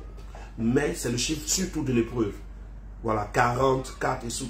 Or, 31, ça fait 3 plus 1, ça fait 4. Nous, cette année, nous entrerons en 2024 dans le 2 plus 7. Voilà. La grâce de Dieu sur vous. Prophète, comment entrer en contact avec vous? Je suis joignable au plus 225 05 05 22 59 93. Quelles que soient les questions que vous avez, vous les écrivez au plus 225 05 05 22 59 93. Je vous répondrai. Je vous répondrai parce que pour moi, vous êtes des frères, quel que soit le pays où vous êtes. Je tiens à dire à quelqu'un encore ceci. Vous avez entendu des fois les musulmans dire, ah oui, béni de Dieu, si la France aussi, oui. Vous avez entendu des gens dire que Jésus-Christ a été envoyé seulement à Israël. Vous avez déjà entendu cela, hein? Que Jésus-Christ n'a été envoyé que pour Israël et que c'est Mahomet qui a été envoyé pour le monde. C'est de la comédie. Jésus lui-même, de sa propre bouche, a dit ceci. Allez, faites de toutes les nations des disciples. Donc, si quelqu'un veut vous emmerder, ne perdez pas le temps. Jésus est né en Israël pour déposer la sémence de la parole. Afin que la sémence se répande. C'est comme une graine. Voilà pourquoi dans le livre de Jean chapitre 8, il dit si le grain de blé qui tombe en terre ne meurt, il reste seul. Mais si le grain de blé qui tombe en terre meurt, il produit beaucoup de fruits. Jésus est le grain qui est tombé et qui se répand par toute la terre. Donc ceux qui vous disent que Jésus a été envoyé son nom pour Israël, c'est n'importe quoi. Et il a forcément une terre où un grain est planté pour produire beaucoup de fruits. Et la terre que Dieu a choisie pour planter le grain, ça a été Israël. Voici pourquoi Jésus dit, je n'ai été envoyé qu'aux brebis d'Israël, pour dire, je n'ai été envoyé que dans la nation d'Israël afin de planter le grain. Mais quand il ressuscite, il dit à ses disciples, allez, faites de toutes les nations des disciples. Voilà. Franck Hervé Kwame qui dit, merci prophète, serviteur Dieu vrai, créateur du ciel et de la terre, tout ce qui se trouve que le Dieu... Amen. Bienvenue Isaac Daniel. Voilà. Pour ceux qui ont une question, là, il me reste encore peut-être 15 minutes que je peux faire avec vous, pour ceux qui ont des datas. Hein. Parce que c'est l'affaire là qui est là. Voilà, il me reste encore 15 minutes qu'on peut faire ensemble. Si vous avez une question, Franck Hervé Kwame demande quelle est la place de la dîme. Je vais te répondre en même temps, mais c'est dommage. Il y a une femme qui m'avait dit au début qu'elle ne se sentait pas bien. Et jusque-là, elle ne m'a pas encore, elle n'a pas encore contacté. J'aurais bien aimé, selon la grâce que Dieu me fait, aider cette femme.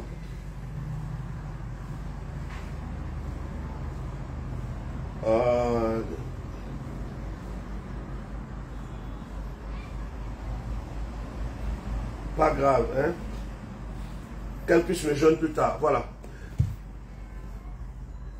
Franck Hervé Kwame qui demande quelle est la place de la dîme. J'aimerais dire à quelqu'un quelque chose sur la dîme. La dîme veut dire 10e partie de ce qu'on reçoit. Et la dîme était apportée dans le temple. Et quand les gens donnaient la dîme, ils donnaient cette dîme pour que ce soit utile pour les serviteurs qui étaient dans le temple. Et la dîme que les gens apportaient était pas de l'argent, mais était de la nourriture. Ils apportaient des bœufs, de l'huile, le fruit de la terre, le fruit de leur bétail. Et les serviteurs ne manquaient pas de nourriture dans le temple. Quelle est l'implication de la dîme pour nous aujourd'hui? La dîme a commencé avant Moïse. Mais la dîme a été instaurée dans sa forme qui est appliquée aujourd'hui à partir de Moïse. Parce que avant Moïse, Abraham avait déjà payé la dîme à Melchisédek. Mais pourtant la loi n'existait pas. Donc la dîme n'est pas basée sur la loi. Parce que la dîme a commencé à exister avant même que Dieu ne donne la loi à Moïse. Donc Moïse est celui qui reçoit la loi et les prophètes. Jésus est celui qui apporte la grâce. Mais Abraham est le père de la foi. Que ce soit la loi et les prophètes ou la grâce, il faut la foi. Mais Abraham, qui est appelé le père de la foi, a payé la dîme. Donc nous tous qui sommes des hommes qui avons la foi, nous pouvons payer la dîme. Mais il y a une voie plus excellente que la dîme. C'est la voie de la libéralité, mais de la libéralité qui est plus compliquée que la dîme. Et j'aimerais, Otinel, c'est le frère qui s'occupe de tout ce qui est audiovisuel que vous voyez et des créas sur ma page. Otinel, j'aimerais que tu me rappelles de faire un direct spécial sur la dîme, les offrandes, les actions de grâce. Et donc, parce que Abraham est appelé le père de la foi, Moïse est considéré le père de la loi et des prophètes. Jésus est considéré le père de la grâce. C'est-à-dire, quand on dit père ici, c'est-à-dire commencement. Père ici ne prend pas le sens de engendreur, mais le sens de commencement. Et donc, Abraham a payé la dîme. Abraham a payé la dîme, pourtant, Abraham n'était pas sous la loi. Et pendant la loi, Moïse a instauré la dîme, mais il n'était pas le premier à parler de la dîme. La dîme a été mentionnée par Abraham, qui a payé la dîme à Melchisédek. Mais Abraham est considéré comme qui? Un homme de la loi ou un homme de la foi? Abraham est considéré comme un homme de la foi. Donc, quelqu'un peut payer la dîme s'il a foi de la payer. Parce que Abraham a payé la dîme parce que Abraham a cru en Dieu. Et sa foi l'a poussé à payer la dîme. Mais quand Moïse installe la dîme, Moïse installe la dîme pour que cette dîme soit utile pour les serviteurs qui travaillent dans le temple. Et donc on dira que la dîme est simplement en prenant Abraham et puis en prenant, comment on va dire ça, Moïse, en l'associant Abraham et Moïse, nous dirons ceci: la dîme est donnée par ceux qui ont la foi afin de soutenir les actions de ceux qui se mettent au service de Dieu. Et donc, pour ceux qui veulent faire simple, tu as foi en Dieu, comme Abraham a eu foi en Dieu, alors tu peux payer ta dîme. Tu es dans une assemblée où il y a un serviteur qui, même s'il a un boulot ou pas, tu le vois vraiment en train de poser des actions pour servir Dieu, ta dîme, quand tu leur lui donnes, va être utile pour ce qu'il est en train de faire de la vision que Dieu lui a donnée, à laquelle toi tu participes. Mais il y a une voie plus excellente. Dans l'assemblée où moi je suis, ceux qui sont dans l'assemblée où Dieu m'a mis, je ne leur demande pas la dîme. Je leur dis que la dîme a été donnée au temps où l'effusion du Saint-Esprit n'avait pas été donnée. Et donc nous aujourd'hui, Dieu ne nous exige pas 10%. Et Dieu même n'a jamais exigé 10% parce que Abraham a donné la dîme libéralement. Il a choisi de donner 10. Mais je dis à tous ceux qui me suivent, vous savez qu'il y a des charges auxquelles font face les serviteurs chaque mois. Et chaque mois, quand vous recevez votre argent, soyez libéral selon le niveau d'amour que vous avez pour Dieu. Voici pourquoi au temps de Pierre, au lieu de la dîme, les gens vendaient tout et ils apportaient tout à Pierre. Et ils ne faisaient pas 10%, ils faisaient 100% au temps de l'apôtre Pierre. Après la Pentecôte, c'était 100%. Et Ananias et Saphira qui n'ont pas donné 100% ont été même maudits par Pierre. Nous ne maudissons pas aujourd'hui, ça a été une erreur de Pierre. Mais si tu es fils de Dieu, tu as la foi en Dieu par Jésus, que tu es dans une communauté, ne reste pas sans apporter ta participation par mois, différent de l'offrande que tu veux donner.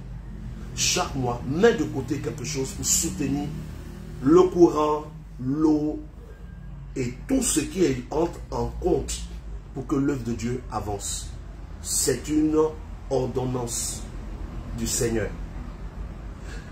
Ce que je dis à ceux qui sont de mon côté, ceux qui prient avec moi dans l'assemblée où on est, et ceux qui me suivent dans le monde, c'est que chaque mois, donnez selon ce que vous avez résolu dans le cœur. Mais le niveau 0, c'est la dîme. C'est-à-dire, au niveau 0, quand on parlait de la loi et des prophètes, quand Jésus n'était pas encore venu sur terre, les gens donnaient 10%. Aujourd'hui, où nous sommes remplis du Saint-Esprit, le minimum, ça doit être au moins 11%. On n'appelle plus ça la dîme. On appelle ça une offrande, l'offrande de la foi.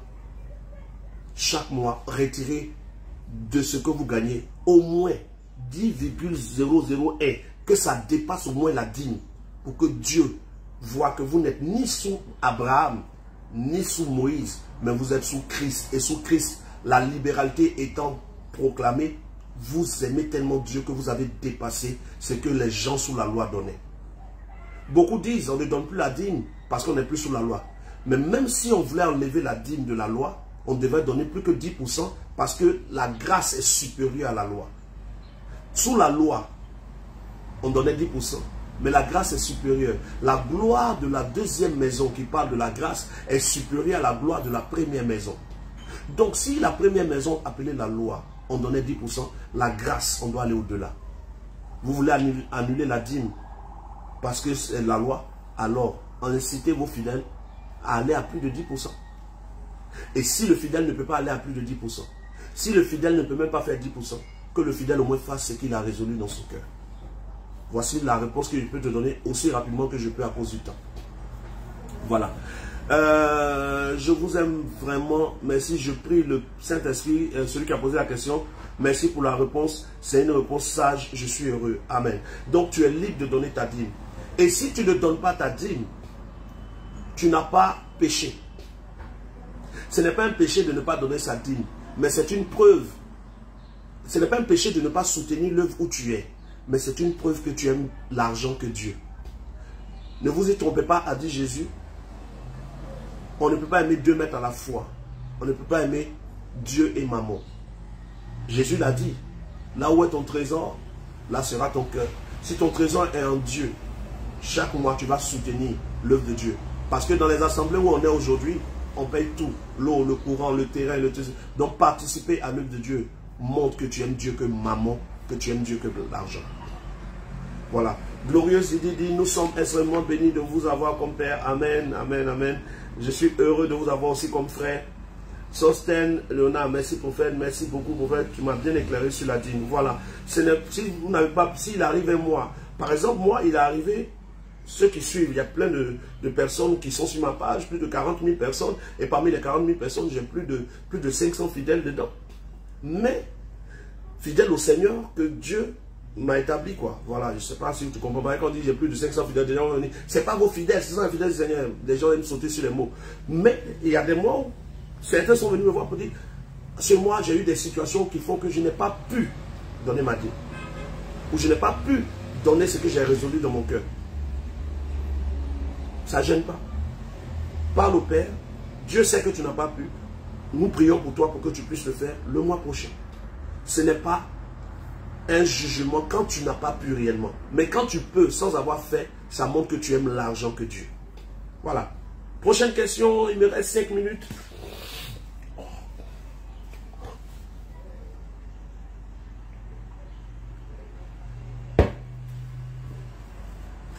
Dernière question, pour que j'aille me reposer pour le direct de ce soir. Allez, prions ensemble. Ce soir, nous nous prenons. Je prie pour toi. Béni sois-tu, Père. Toi qui as permis ce direct, je t'invoque pour chaque personne. Toi qui n'es pas limité par la distance. Souviens-toi de chacun de nous. Nous sommes à la recherche de ta vérité, de ta parole qui est la vérité. Et nous venons de comprendre que nous avons nous-mêmes limité ou empêché ou retarder des prophéties dans notre vie parce que nous avons cru que c'est toi qui devais tout faire. Nous venons de comprendre que nous avons une part et toi ta part. Restaure dans la vie de chacun de nous tout ce que nous avons raté par manque de connaissance. Que ton règne vienne. Nous en avons besoin. Amen. Rendez-vous ce soir. Jacob Sagara, bonsoir de Dieu. J'ai une question. Est-ce que celui qui ne paye pas sa dîme sera béni? Celui qui ne paye pas sa dîme, est-ce qu'il sera béni? Est-ce que celui qui paye sa dîme est béni? À quel moment la dîme peut devenir une bénédiction? Ou à quel moment la dîme n'est pas une bénédiction? À quel moment ce que tu donnes par mois pour soutenir l'œuvre est une bénédiction? À quel moment ce que tu donnes par mois n'est pas une bénédiction? Toute action que tu poses par contrainte n'est pas bénie de Dieu. Dieu bénit ceux qui donnent avec joie. Si tu donnes 10% de ton salaire chaque mois parce que tu as peur d'être maudit, tu n'es pas béni. Tu dois donner parce que tu aimes Dieu et tu veux participer à l'œuvre de Dieu. Et quand tu aimes Dieu, si tes moyens te le peuvent, ce n'est pas 10% que tu as donné, tu donneras même plus. Et Dieu te bénira plus parce que tu donnes avec le cœur. Mais si tu donnes comme une loi, si tu ne donnes pas, Dieu va te frapper. Même quand tu donnes, tu peux ne rien avoir comme bénédiction. Nous sommes le peuple de Dieu parce que Dieu nous a aimés et que nous aimons Dieu. Nous ne sommes pas le peuple de Dieu parce que Dieu veut nous envoyer à l'enfer. Voilà. Rendez-vous 19h45. La grâce de Dieu sur vous.